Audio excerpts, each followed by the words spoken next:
Hello lovely folks, welcome to Ladies Down for Caramels with Empire Edibles. Now first of all I just want to say thank you so much for joining us today. It's genuinely an honour to be here, and thank you so much as well to everyone who has gone to all the effort and all the trouble that it takes to put this festival together. It's a heck of a lot of work, so do make sure you give them a round of applause there. Now, I'm going to crack on with the recipe without too much ado because quite frankly there are people who will probably hunt me down if I make them wait any longer. But before I start, I do just want to say a little bit about the science of confectionery, your caramels, your fudges, basically any recipe that involves reducing the amount of water in a saturated sugar solution to produce a particular crystallization result. Now that sounds really complex, and actually the science kind of is, but it's really easy to achieve in a domestic kitchen, and your best friend is the thermometer. So do make sure for this that you have a jam thermometer before you start. You can go by eye. There are occasionally recipes out there that give you a time. Now the problem with going by time only is time is extremely variable in this process. Anything can affect it. The humidity of the day can affect it. Altitude can affect it. So if you're in a bathysphere or if you're in an airship on the way to a wonderful adventure making caramels for your crew, the surface to volume area ratio of the pan, all of these things can affect the time by quite a significant amount. So in order to make sure that you have a consistent result and something that works every time and you know you can enjoy it, do make sure you use your thermometer. So now that I've sounded that note of caution, I'm going to get on and introduce you to our lovely ingredients. Now in order to make your Ladies Down for caramels, you'll need to assemble a few ingredients. So ingredients, assemble. To begin with, you'll need your sugar. Now for this I use 360 grams or 1.5 cups of white granulated sugar. I use 160 grams or 1 cup of light brown soft sugar. But quite honestly, as long as it's sugar, that's all you need. Having said that, you can use dark brown soft sugar, you can use muscovado, you can use cane sugar, you can use caster sugar, you can use coconut sugar if you're feeling you have the wealth of an empire behind you. Do go for it. And don't be afraid to substitute for whatever sugar you have in. You can still make the caramels. The other component that you'll need in terms of the sugar is a simple syrup. Now, what a simple syrup does within a mix is tell it how to crystallize within a certain manner. It essentially acts as a catalyst. I know that sounds complex, but basically it's golden syrup. You can also make simple syrup at home. There are a lot of recipes out there to look up. It's a process that does need a little bit of heat control, but it is something that is, again, as long as you've got sugar, you can make simple syrup and you can make your caramels. Now for your fat component, because these are not diet items, they're delicious, you will need 300 milliliters or 1 cup of double cream. Do make sure it's double. You will also need 200 grams of unsalted butter. Having said that, if you've got salted butter and you haven't got unsalted, use the salted. These are going to be covered in salt crystals by the end of it, so for this particular recipe, go for it. Now the last two things you'll need in terms of ingredients are vanilla essence and salt. With your vanilla essence, this is one place in which I would say don't skimp on it. A lot of the artificial cheap flavourings genuinely have quite a nasty aftertaste, and it does come through. True vanilla extract, a good vanilla bean extract, will feel like it costs its weight in gold, but it is also absolutely worth its weight in gold. So it's the one place I would say do splash out, treat yourself, get a good bottle of it, because not only will it last so much longer, so it does work out in price in the end, you will also notice the taste so much.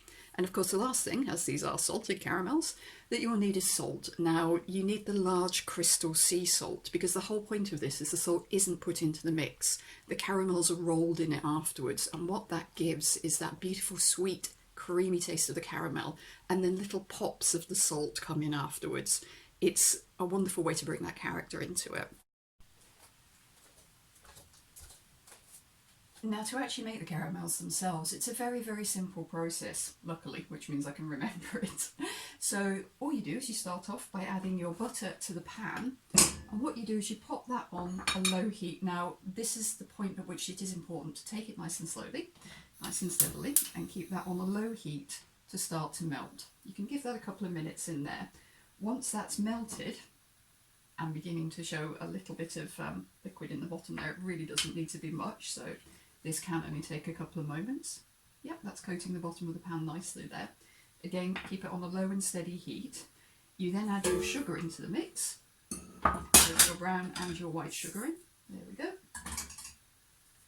And we just give that a moment to stir. Now what's actually happening here is obviously the butter is liquefying. The sugar is also partially melting at this stage. And what you really want is the two of those things to start to combine together. So, you know, you do just need to give it a moment. Once they've started to liquefy and melt together, then you pop in your cream, you put in your simple syrup, and then you let it boil. Now what you want to do again is bring that up to the boil relatively slowly, because you're dissolving all of your crystalline sugar in with your liquid ingredients. And this makes sure that your caramel isn't grainy in any way. Now once it's come to the boil, that's the point at which you step away and leave it. Make sure your jam thermometer is in there, make sure it is on a moderate heat, so it's boiling well but not burning. Keep an eye on your temperature gauge and just let it do its thing. The reason for this is if you stir it after about 100 degrees, you're constantly introducing cool air into the mix. It's heating it and cooling it quite unevenly, and that can produce quite a grainy caramel. So once it's ready to rock and roll, you step on away. Now I'm going to get on with cooking this, and I'll show you the next stage in a moment. Now what we're looking at here is the caramel is not far off boiling, and as you stir it you can feel it's become much smoother. There's no graininess in it.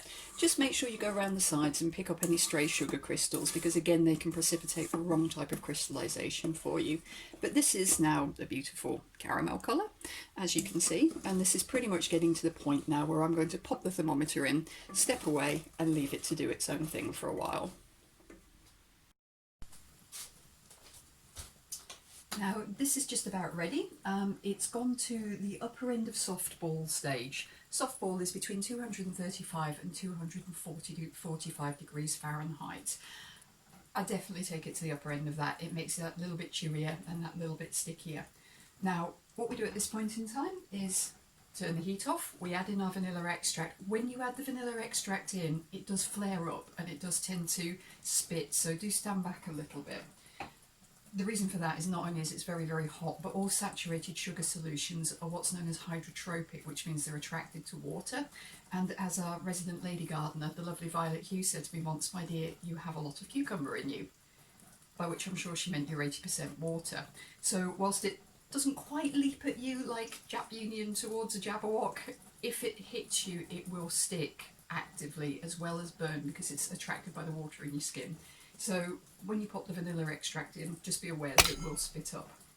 I'm going to turn the heat off now, pop the vanilla extract in, and then pour it into the two trays that I've prepared here that are currently lined with greaseproof paper. As I said, if you have one of those wonderful silicone mats, please do use them. They are very effective. And now we just need to wait and pop the kettle on.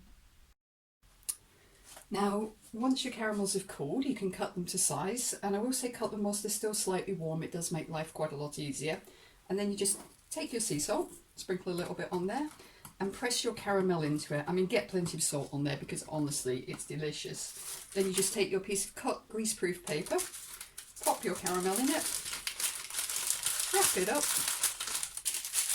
give it a quick twist on either end, and there you have your authentic Empire Edibles Ladies Down for Caramel.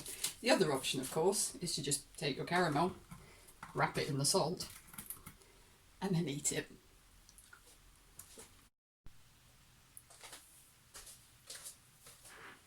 So that's how you make Ladies Down for Caramels. Just to say thank you so much for joining me here today. I hope you go and make many, many sticky treats for yourself. And also please do make sure you enjoy the rest of this wonderful festival.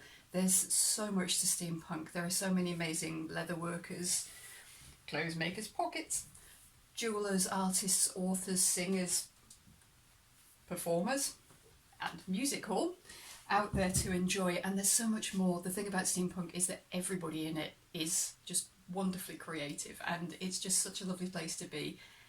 Really been a privilege to be here with you all again. I miss you all terribly, and I will see you out there again at some point in time. So look after yourselves, be well, and keep steampunking basically.